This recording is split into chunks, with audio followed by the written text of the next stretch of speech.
Hey everyone, and welcome to Cooking Companion TV. I'm Jenna Edwards, and this is a recipe demo of sorghum and 2 different ways to cook with sorghum grains. So give this video a thumbs up if you like it, and let's get right to it.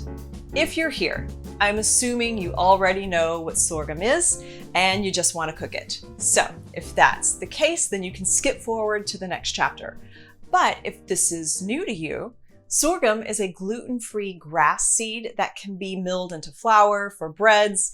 It can be crushed and stewed into a porridge or boiled like a couscous or a grain pilaf when the grains are left whole, and even popped like a popcorn. It's native to Africa and it's a big part of African and Asian food culture, and it grows well in tropical and subtropical areas, so you kind of see it all over the place now.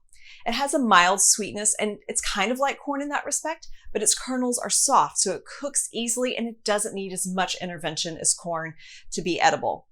Now let's cook. To boil sorghum as a whole grain, we need 3 cups of water to 1 cup of grain and a teaspoon of salt. You can skip the salt if you want to cook it in a broth.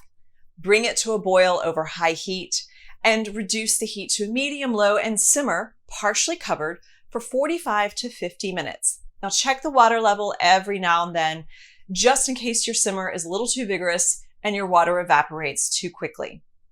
If your grains aren't bursting and they're still hard, add more water and just keep simmering until they're al dente. You can keep them in the fridge for a week and use it in lieu of couscous or rice. It also freezes well, so you can batch cook this. You can do a large amount in a slow cooker too. You also use 3 cups of water for every cup of sorghum and a teaspoon of salt. And then in the slow cooker, you cook it on high for about 4 hours. Now for the fancy part, we can pop sorghum like popcorn on the stovetop. You can do this with or without oil, depending on how you want to use the popped grains. I do a version of this without oil to add on to a homemade cereal. You can get that link here. But if you want a savory version, it also helps to add oil so the spices or the salt has something to stick to. If you're using oil, you only need enough to coat the bottom of the pan or the pot that you're using. So heat a skillet with a matching lid over medium-high heat. If you're using oil, add it to a hot pan so the oil thins out. This demo is without oil.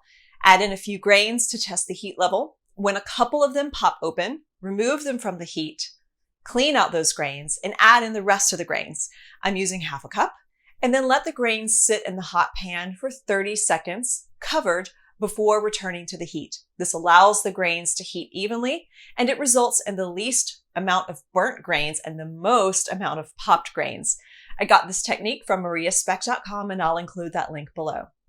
After 30 seconds, return the covered pan to the heat and shake every half minute or so to move around the grains so they don't sit in one place and burn. It should only take 2 more minutes, but definitely no more than 3 minutes to pop all that's gonna pop. So shoot for 2, check after 2. It's better to remove it from the heat too early than to leave it on too long. The unpopped grains are very edible, which is unlike popping corn. In fact, the toasted grains are like a caramel equivalent to cacao nibs. That's my own description.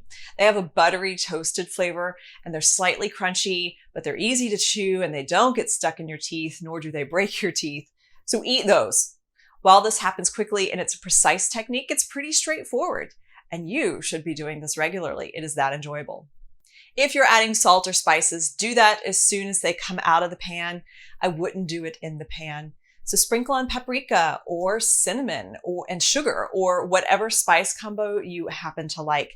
Maybe some smoky salt if you dig that kind of stuff. They hold their texture and their crispiness for a solid week, so take your time.